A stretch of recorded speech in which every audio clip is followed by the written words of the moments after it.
Welcome my dear students. আজ আমি class 6-এর Rayo Martin প্রশ্নবিচিত্রার 2026 সালের দ্বিতীয় পর্যায়ক্রমিক মূল্যায়নের পরিবেশ ও বিজ্ঞানের 211 নম্বর পেজের 1 নম্বর স্কুলের প্রশ্নগুলি সলভ করব। চলো তাহলে শুরু করি।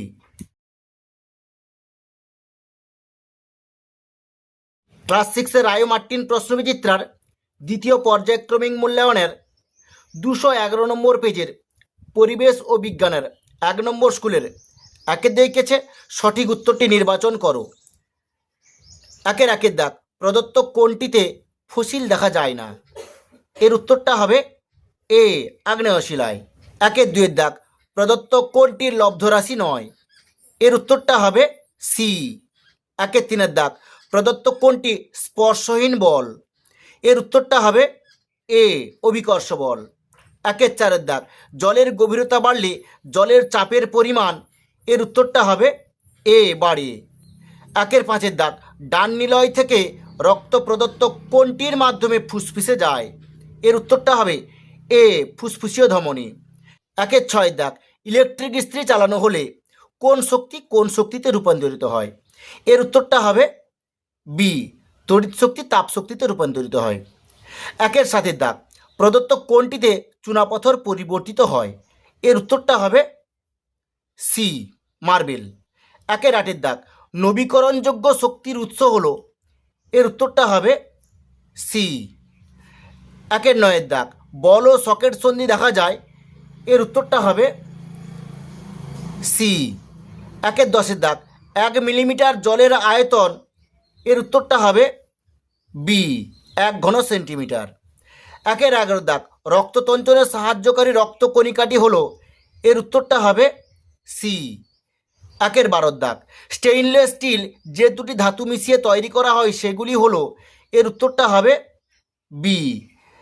13 দাগ, এসআইতে বলের একক হলো? এর উত্তরটা হবে বি।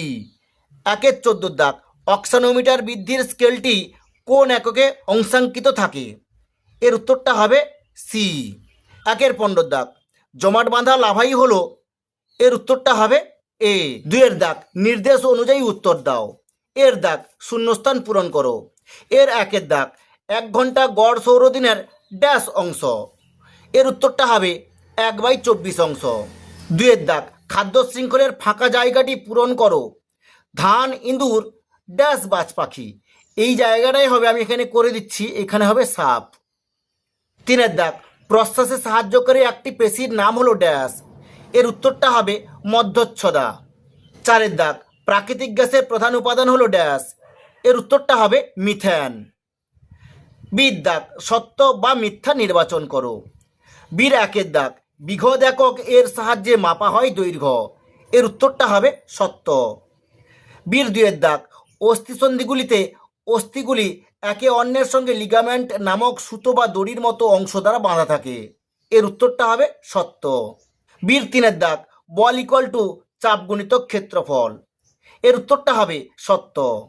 বীর 4 দাগ, ছুঁচ পেরেক এর কার্যকারী অংশের ক্ষেত্রফল কমে যায়, ফলে চাপ বেশি প্রযুক্ত করে কার্য সম্পাদন করা যায়? এর উত্তরটা হবে সত্য। সির দাগ, নিম্নলিখিত প্রশ্নগুলির উত্তর দাও। সির 1 দাগ, লিন্ডেম্যানের 10% সূত্রটি লেখো।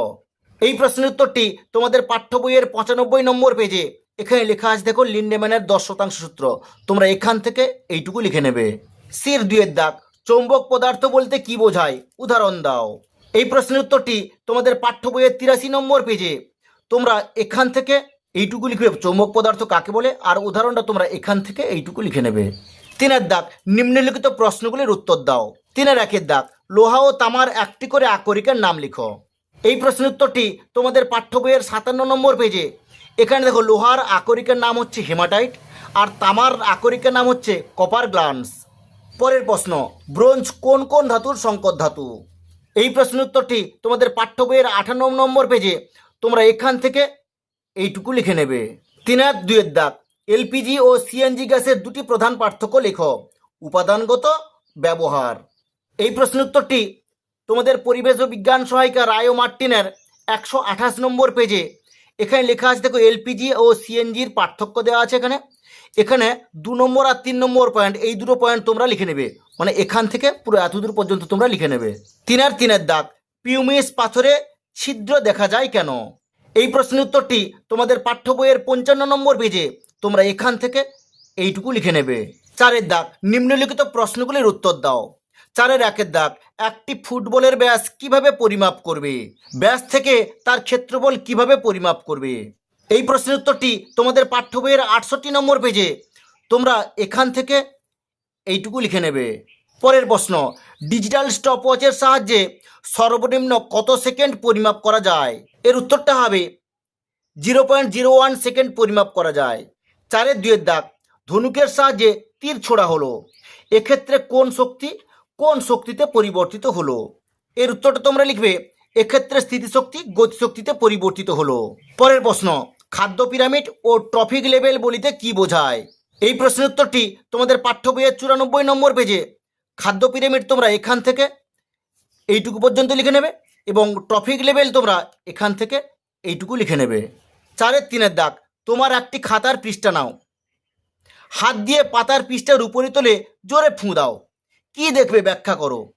এটি কোন নীতিতে মান্যতা দেয়? সেই নীতিটি লেখো। এই প্রশ্নের উত্তরটি তোমাদের পাঠ্য বইয়ের 105 নম্বর পেজে তোমরা এখান থেকে এইটুকু লিখে নেবে।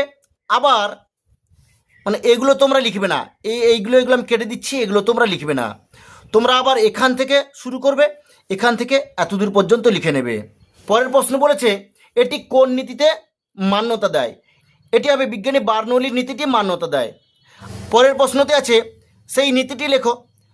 এই প্রশ্নের উত্তরটি 104 নম্বর পেজে তোমরা এখান থেকে 105 নম্বর পেজ এতদূর পর্যন্ত লিখে নেবে। 4 4 দাগ, লোহিত রক্তকণিকা ও শ্বেত রক্তকণিকার একটি কার্যগত পার্থক্য লেখো। এই প্রশ্নের উত্তরটি তোমাদের পরিবেশ ও বিজ্ঞান সহায়িকা রায় মার্টিনের 246 নম্বর পেজে 4 দিকে লেখা আছে। দেখো, লোহিত রক্তকণিকা ও শ্বেত রক্তকণিকার পার্থক্য, এর কাজ অনুসারে পার্থক্য লিখতে বলেছে। এই 5 নম্বর পয়েন্টটা তোমরা এই লাইন বরাবর তোমরা পুরোটা লিখে নেবে। পরের প্রশ্ন, জলে ও খাবারে থাকা জীবাণুগুলিকে মারার জন্য আমাদের শরীরে থাকা দুটি রাসায়নিক পদার্থের নাম লেখো। এই প্রশ্নের উত্তরটি তোমাদের পাঠ্য বইয়ের 113 নম্বর পেজে তোমরা এখান থেকে এইটুকু লিখবে একটা, আর 2 নম্বর পয়েন্টে এখান থেকে এইটুকু লিখে নেবে। পরের প্রশ্ন, একটি করে অচল অস্থিসন্ধি ও সচল অস্থিসন্ধির উদাহরণ দাও। এই প্রশ্নের উত্তরটি তোমাদের পাঠ্য বইয়ের 122 নম্বর পেজে তোমরা অচল অস্থিসন্ধিটি তোমরা এখান থেকে এইটুকু লিখে নেবে এবং সচল অস্থিসন্ধিটি তোমাদের পাঠ্য বইয়ের 124 নম্বর পেজে তোমরা লিখে দেবে বল এবং সকেট সন্ধি, এটা লিখতে পারো, অথবা হিঞ্জ সন্ধি এটাও লিখতে পারো, অথবা পিভট সন্ধি এটাও লিখতে পারো, অথবা স্যাডল সন্ধি এটাও লিখতে পারো। মানে এই 4টের মধ্যে যে কোনো একটা লিখলেই চলবে। 4 5 দাগ, নদীর বাঁধের তলদেশ চড়া হয় কেন? এই প্রশ্নের উত্তরটি তোমাদের পরিবেশ বিজ্ঞান সহায়িকা রায় মার্টিনের 212 নম্বর পেজের নিচের দিকে দেখো, 1 দাগে প্রশ্নের উত্তরটি নদীর বাঁধের তলদেশ চওড়া হয় কেন? তোমরা এখান থেকে এইটুকু লিখে নেবে। পরের প্রশ্ন, একটি ইঁট লম্বভাবে মাটিতে ফেললে ইঁটটি মাটির মধ্যে যতটা প্রবেশ করে ওই ইঁটটিকে আড়াআড়িভাবে মাটিতে ফেললে সেটি মাটিতে কম প্রবেশ করে কেন? এই প্রশ্নের উত্তরটি তোমাদের পরিবেশ ও বিজ্ঞান সহায়িকা রায় মার্টিনের 208 নম্বর পেজের 3 দিকে প্রশ্নের উত্তরটি তোমরা এখান থেকে এইটুকু লিখে নেবে। 4 6 দাগ, ঘর্ষণ বলের একটি অসুবিধা লেখো। এই প্রশ্নের উত্তরটি তোমাদের পাঠ্য বইয়ের 98 নম্বর পেজে তোমরা এখান থেকে লিখে নেবে ঘর্ষণের ফলে বস্তুর ক্ষয় হয়, এখান থেকে এইটুকু লিখে নেবে। পরের প্রশ্ন, বল প্রয়োগে বস্তুর কি কি পরিবর্তন হয় তার 3টি উদাহরণ দাও। এই প্রশ্নের উত্তরটি তোমাদের পরিবেশ ও বিজ্ঞান সহায়িকা রায় মার্টিনের 194 নম্বর পেজের 14 দিকে প্রশ্নের উত্তরটি তোমরা 1 নম্বর পয়েন্ট, 2 নম্বর পয়েন্ট এবং 3 নম্বর পয়েন্ট তোমরা এতদূর পর্যন্ত লিখে নেবে। 4 7 দাগ, হৃৎপিণ্ডের সাহায্যে কিভাবে বিশুদ্ধ রক্ত সারা শরীরে ছড়িয়ে পড়ে? এই প্রশ্নের উত্তরটি তোমাদের পাঠ্য বইয়ের 107 নম্বর পেজে তোমরা এখান থেকে 108 নম্বর পেজ এতদূর পর্যন্ত লিখে নেবে। পরের প্রশ্ন, হৃৎপিণ্ডের সংকোচন মাঝে মাঝে বন্ধ হয়ে গেলে কোন যন্ত্রের সাহায্যে এটিকে সচল রাখা যায়? এই প্রশ্নের উত্তরটি তোমাদের পাঠ্য বইয়ের 111 নম্বর পেজে এর উত্তরটি আছে। দেখো, পেসমেকার যন্ত্র, এটার সাহায্যে হৃৎপিণ্ডকে সচল রাখা যায়। 4 8 দাগ, একটি সহজ পরীক্ষার সাহায্যে বুঝিয়ে দাও জলের চাপ গভীরতার উপর নির্ভর করে। এই প্রশ্নের উত্তরটি তোমাদের পাঠ্য বইয়ের 102 নম্বর পেজে তোমরা এখান থেকে এইটুকু লিখে নেবে। দেখো, এখানে লেখা আছে একটি 1 লিটারের জলের বোতল নাও, এই নাওটা লিখবে না তোমরা, তোমরা লিখবে নিলাম। তারপর লেখা আছে 3টে ফুটো করো, লিখবে 3টে ফুটো করলাম। তো ভর্তি করো, লিখবে ভর্তি করলাম, এরকম লিখবে তোমরা। ধরে রাখো, লিখবে ধরে রাখলাম। দেখলাম, এরকম লিখবে। আর যেরকম আছে সেরকম লিখবে। যেটা আমি কেটে দিয়েছি এটা লিখবে না তোমরা, আর এটাও লিখবে না, এতদূর পর্যন্ত লিখে নেবে। পরের প্রশ্ন, একটি বস্তুর উপর 25 নিউটন বল 100 বর্গ সেমি ক্ষেত্রফলের ওপর প্রয়োগ করা হলো, প্রযুক্ত চাপের মান নির্ণয় করো। এই প্রশ্নের উত্তরটি তোমাদের পরিবেশ ও বিজ্ঞান সহায়িকা রায় ও মার্টিনের 208 নম্বর পেজের 3-1 দিকে প্রশ্নের উত্তরটি। তোমরা এরকম লিখবে যে আমরা জানি চাপ ইকুয়াল টু প্রযুক্ত বল বাই ক্ষেত্রফল। এবার লিখবে ইটটির ওজন 25 নিউটন, তাই উভয় ক্ষেত্রেই বল 25 নিউটন। প্রথম ক্ষেত্রে, এখানে প্রথম ক্ষেত্রে তোমরা লিখবে না, তোমরা লিখবে চাপ ইকুয়াল টু উপরে প্রযুক্ত বল 25 নিউটন, আর তলায় তোমাদের দেওয়া আছে, মানে এখানে দেওয়া আছে 1 নম্বর, এটা কিন্তু লিখবে না তোমরা। তোমাদের প্রশ্ন দেওয়া আছে 100 বর্গমিটার, তাহলে এখানে 100 লিখবে, এই জায়গাটি তোমরা 100 লিখে দেবে। ইকুয়াল টু এই লাইনটা তোমরা লিখবে না, তাহলে এটা সরল করলে তাহলে কী হবে, 0.25 নিউটন পার বর্গমিটার, এইখানটায় তোমরা লিখে দেবে। এটাই হবে অ্যান্সার। 4-9 দাগ, কোন যন্ত্রের সাহায্যে বস্তুর ভর মাপা হয়? এর উত্তরটা হবে সাধারণ তুলা যন্ত্রের সাহায্যে বস্তুর ভর মাপা হয়। পরের প্রশ্ন, দৈর্ঘ্য মাপার জন্য কিউবিট বা হাত এর তুলনায় মিটার স্কেল বেশি উপযুক্ত মনে করা হয় কেন? এই প্রশ্নের উত্তরটি তোমাদের পরিবেশ ও বিজ্ঞান সহায়িকা রায় ও মার্টিনের 145 নম্বর পেজের 4 দিকে প্রশ্নের উত্তরটি। তোমরা এখান থেকে এইটুকু লিখে নেবে। 4-10 দাগ, টেন্ডন কি? এই প্রশ্নের উত্তরটি তোমাদের পাঠ্য বইয়ের 121 নম্বর পেজে, তোমরা এখান থেকে এইটুকু লিখে নেবে। পরের প্রশ্ন, হিঞ্জ সন্ধি এবং পিভট সন্ধির মধ্যে দুটি পার্থক্য লেখো। এই প্রশ্নের উত্তরটি তোমাদের পরিবেশ ও বিজ্ঞান সহায়িকা রায় ও মার্টিনের 247 নম্বর পেজের 8 দিকে প্রশ্নের উত্তরটি। এখানে 3টি পার্থক্য লেখা আছে, তোমরা এখান থেকে যে কোনো 2টি পার্থক্য লিখে নেবে। ঠিক আছে, আজ এই পর্যন্ত। নেক্সট ভিডিওতে আমি 2 নম্বর স্কুলের প্রশ্নগুলি সলভ করব।